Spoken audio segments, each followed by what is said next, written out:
তিন শ্রেণীর মানুষ আছে, সে তিন শ্রেণীর মানুষের আমলনামায় কোনো গুনাহ লেখা হয় না। তারা যদি ভয়ানক গুনাহও করে তাও তাদের আমলনামায় সেই গুনাহ লেখা হয় না। তোমরা যদি জানতে চাও সে তিন শ্রেণীর মানুষ কারা, তাহলে আমার ভিডিওটা পুরোটা দেখো। আসসালামু আলাইকুম, আমি আঞ্জুম অনন্যা, তোমাদের মিষ্টি খুকু আপু, তোমাদের অনু আপু।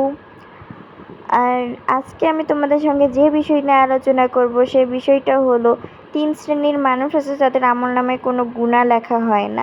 এমনকি তারা ভয়ঙ্কর গুনাহ করলেও তাদের আমলনামায় কোনো গুনাহ লেখা হয় না। সে শ্রেণীর ব্যক্তিগুলোর নাম এখন আমি বলবো। 1 নাম্বার ঘুমন্ত ব্যক্তি, 2 নাম্বার নাবালিগ ব্যক্তি এবং 3 নাম্বার পাগল ব্যক্তি। এসব ব্যক্তিদের আমলনামায় কোনো গুনাহ লেখা হয় না। তারা বড় অপরাধ করলেও তাদের আমলনামায় কোনো গুনাহ লেখা হয় না।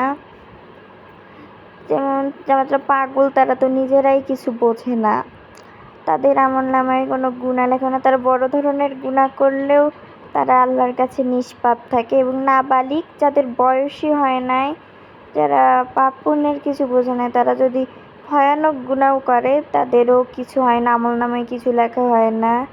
কেউ যদি ঘুমন্ত থাকে, সে ঘুমন্ত অবস্থায় যদি কোনো পাপ কাজ করা হয় তাহলেও তার আমলনামায় গুনাহ লেখা হয় না।